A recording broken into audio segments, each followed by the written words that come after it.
Quran, hai sulayah tasib. Rezeki yang tidak disangka-sangka.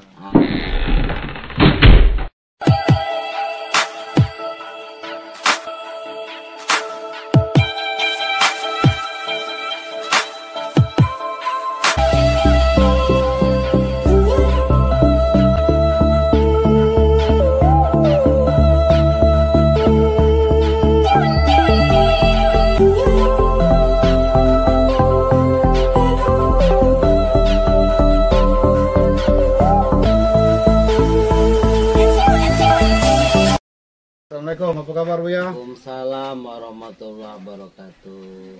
Buya, sekarang kita ada di podcast Muarainim Online Channel. Ya, nak silaturahmi dengan Buya, ngobrol kan. Alhamdulillah. Mana perkembangan pondok pesantren kita ini Buya? Alhamdulillah, ya Pondok Pesantren Tawalib Darussalam Selasan Muarainim ini ya lebih kurang perjalanannya sudah 20 tahun. Dan sampai sekarang Pondok Tawalib Darussalam Selasan ini masih eksis. Alhamdulillah, ya kondisi santrinya baik-baik semua.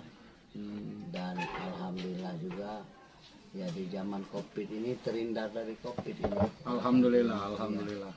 Jadi mana Buya? Santrinya nih lah banyak yang dapat di luar dapat gawean lain apa kayak mana Buya? Ya intinya Tawalib Darussalam Selasan ini merupakan yayasan sosial keagamaan. Yayasan sosial keagamaan ini jadi di latar belakang pendiriannya ini ya tujuannya untuk meringankan beban masyarakat, terutama di bidang pendidikan. Jadi yayasan ini visi misinya ya bagaimana masyarakat yang berada di desa-desa khususnya di Kabupaten Muarainim ini yang tidak mampu bisa bergabung di Yayasan Tawalib ini, terutama di bidang pendidikan agama dan juga pendidikan formal. Alhamdulillah selama lebih kurang ya 20 tahun anak-anak ini sudah tertebar kemana-mana. Kabarnya sudah ada yang jadi Kopassus, yang di penerbangan Bu ya? Iya, jadi anak-anak ini intinya mereka ini dari semenjak tamat SD, SMP, SMA dan juga yang mau untuk kuliah. Alhamdulillah banyak yang kita kuliahkan. Alhamdulillah. Setiap tahun minimal anak-anak kita ini 5 yang kita kuliahkan. Kuliahnya di? Ada yang di Tarbiyah khusus di Muarainim. Bahkan ya di luar juga ada. Oh, ada yang di luar di Unsri. Di Unsri. Nah itu mereka ini. Dan bahkan tadi yang ada yang jadi Kopassus. Iya, jadi Kopassus kabarnya. Ya, alhamdulillah. Itu santri dari sini Bu ya? Itu dari santri dari kita ini, alhamdulillah, dari kalangan orang yang memang tidak mampu. Iya. Nah ini, alhamdulillah. Jadi sudah banyak santri-santri alumni sini yang bekerja di luar, di tambang, di lahat tadi ada Bu ya? Ada yang di lahan. Jadi mana menurut Buya, pandangan Buya ke depannya mengenai Kabupaten Muarainim ini Buya? Kalau berbicara Kabupaten Muarainim ini Buya? Ya kalau berbicara Kabupaten Muarainim ini, karena kita juga termasuk sudah cukup lama bermukim di Kabupaten Muarainim ini. Ya pengamatan saya salah satu tokoh agama di Kabupaten Muarainim ini dan memperhatikan kondisi sosial dan ekonomi. Muarainim ini kabupaten yang cukup kaya raya. Ya benar. apa yang tidak ada di Marainim ini dengan SDA-nya, sumber alamnya yang sangat mendukung dari semenjak pertanian, perkebunan. Ya kalau perikanan saya rasa juga ya ada tempat-tempat desa-desa yang banyak airnya. Bahkan di segi pertambangan. Ya Marainim ini terkenal di mancanegara itu dengan tambang batu baranya. Ya, batu bara. Artinya Marainim ini cukup kaya raya. Tapi sementara kita perhatikan, ya masyarakatnya ibarat ayam, anak ayam yang mati di lumbung beras. Nah ini masalahnya. Jadi anak ayam yang mati di lumbung beras, kalau kita melihat, perhatikan kondisi masyarakat yang ada di sekitar tambang-tambang, PT-PT, BUMN dan BUMS, ini kita perhatikan kan kondisinya sangat memprihatinkan. Benar. Di bidang keagamaan, ini kondisinya juga memprihatinkan. Dibanding dengan kabupaten-kabupaten lain, ya kayaknya hampir tertinggal. Marainim. Iya. Bahkan sekarang kita perhatikan kondisi ya yang berada di Marainim. Pertama pemerintahan kita perhatikan bagaimana kondisinya kan. Iya benar. Dengan kondisi ya bagaimana pembangunan Marainim ini tentu terhambat kemajuannya. Nah sementara ditambah lagi kondisi sekarang ini ya kita ini masih dalam zaman pandemi COVID. Tapi kita sudah jaga jarak Bu ya. Kita udah jaga jarak nih ya. Sudah jaga jarak. Jadi kondisi sekarang inilah Marainim ini kedepannya perlu penataan. Ya bicara masalah penataan Marainim ke depan untuk kemajuan masyarakatnya, ini tentu kita perlu leader, pemimpin. Apa kriteria pemimpin ke depan? Nah, pemimpin ke depan ini yang kita ya perhatikan, yang idealnya bagi Kabupaten Marainim ini, tentu pemimpin yang amanah. Ya benar. Itu modal utama. Dalam pengertian seperti ini Bung Tata. Ya, pemimpin amanah itu tentunya tidak datang begitu saja. Tentu pemimpin yang amanah itu pemimpin yang memang berlatar belakangnya memang seorang pejuang. Cak Buya lah. Cak Buya lah kira-kira.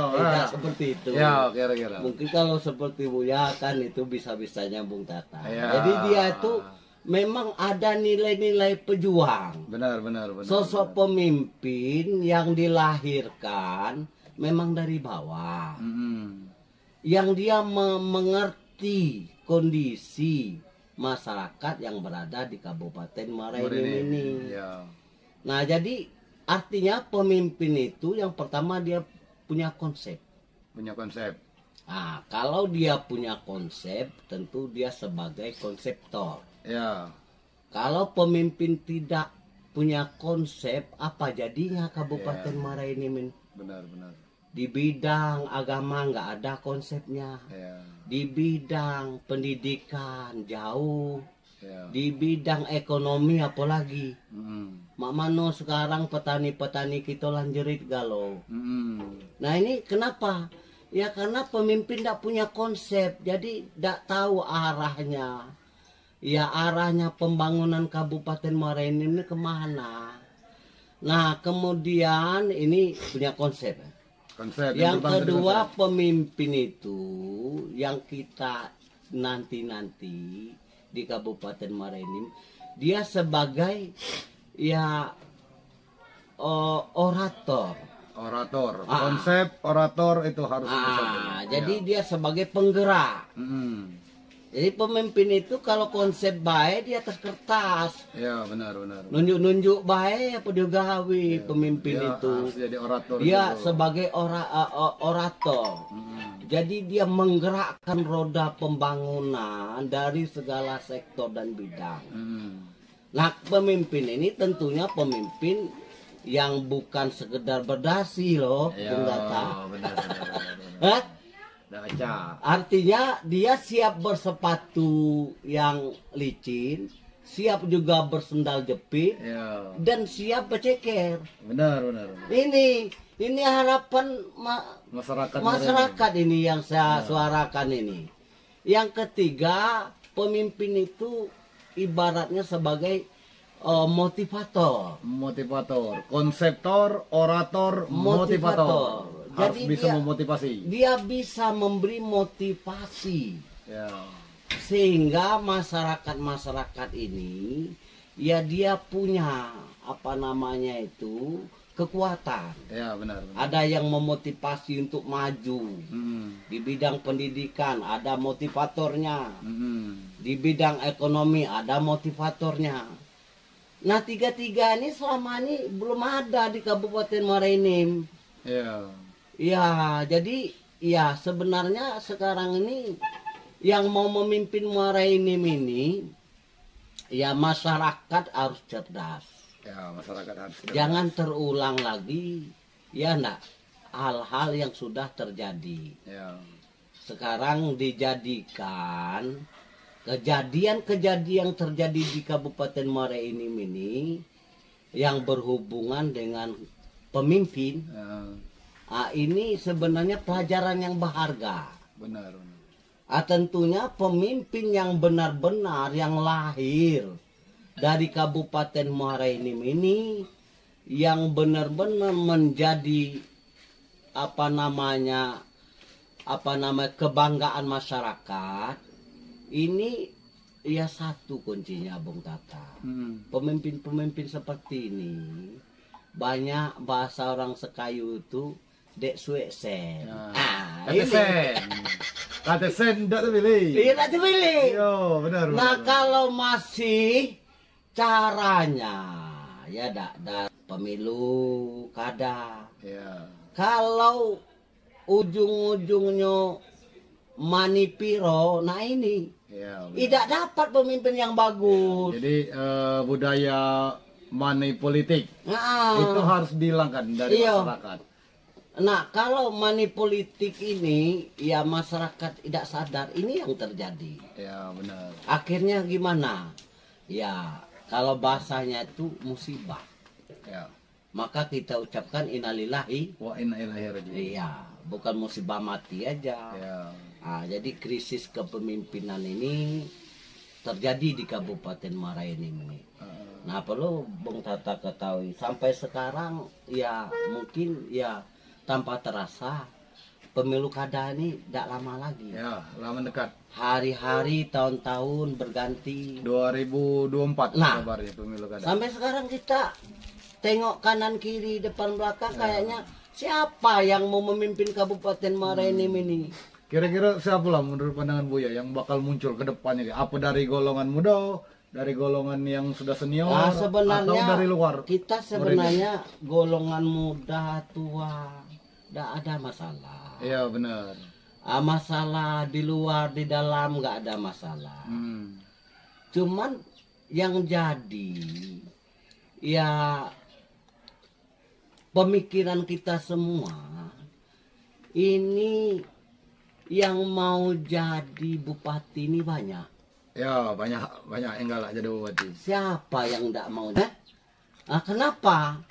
Ya, mindset selama ini yang tertanam oleh para orang-orang elit, orang-orang yang beruang, itu tidak ada lain kalau jadi bupati itu ya banyak sen.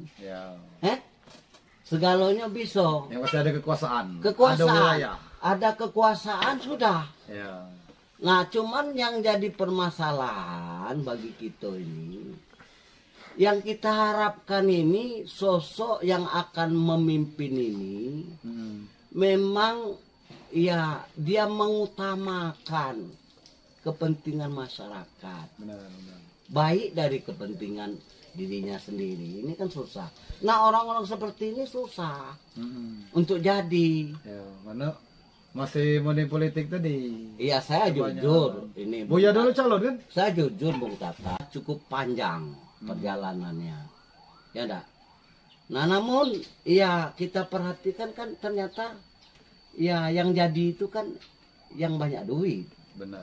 Nah, namun kita jujur saya Bung Tata, kalau saya sekiranya ditanya masyarakat yang mengangkat, kira-kira bagaimana Buya Zulkarnain pimpinan pesantren Tawalib, ya kami sama-sama menginginkan untuk memimpin kabupaten. Saya siap. Siap Buya. Siap saya. Alhamdulillah. Ya kalau memang itu yang diinginkan. Ya.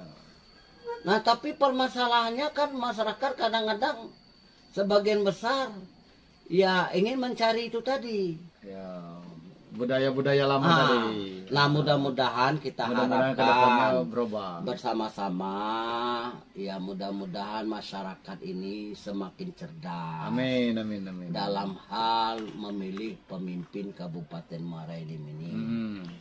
Dan tentunya ke depan keinginan kita Kabupaten Muara Enim ini salah satu kabupaten yang dianggap ya kaya raya. Benar, kaya. Kita harapkan masyarakatnya menikmati akan kekayaan alamnya tersebut. Benar, ya. Dan kami mengharapkan juga kepada para pemimpin yang berada di Kabupaten Muara Enim ini, kepada seluruh BUMN, BUMS, ya kalian semua mengeruk bumi Muara Enim ini. Ya artinya bagaimana? Ya apa-apa yang telah diberikan kepada kalian semua itu agar ya sebanyak-banyaknya memberikan kontribusi untuk masyarakat Kabupaten Muara Enim, untuk pembangunan di Kabupaten Muara Enim ini. Mungkin ini Bung Tata. Terkhusus untuk harapan untuk Pak PJ Bupati Muara Enim ini, apa harapannya ke depannya Bu ya? Masalah Muara Enim ini. Ya kalau PJ Bupati Muara Enim ini kan ya sebenarnya ini kan ya pergantian waktu. Ya, pergantian waktu. Dan kenapa demikian? Kan ya secara aturan itu ada masanya. Benar. Ya. Ya, jadi berharap agar Pak PJ menjalankan, berharap kita kepada Bapak PJ ini walaupun waktu yang tidak begitu lama. Namun kami berharap masyarakat Muara Enim ini ya dalam waktu yang sebentar ini insya Allah kami berharap agar ya tugas-tugas yang dilaksanakan dalam membangun di Kabupaten Muara Enim ini dapat dirasakan masyarakat. Amin. Dan apa-apa yang mungkin ya di dalam struktur pemerintahan yang mungkin ya banyak kekurangan mungkin ya di sini pembenahan yang dilaksanakan.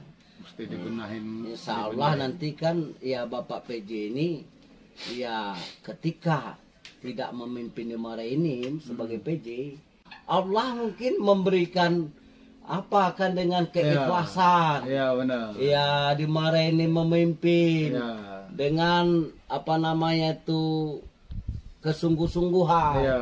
Ya hasil keikhlasan kesungguh-sungguhan kerjanya itu nanti mungkin Allah mengangkat derajatnya Bapak PJ ini. Amin. Nah, ini diangkatnya mungkin nggak jadi apa namanya PJ Muara Enim selesai, bisa jadi Bapak Wali Kota. Wali Kota mana?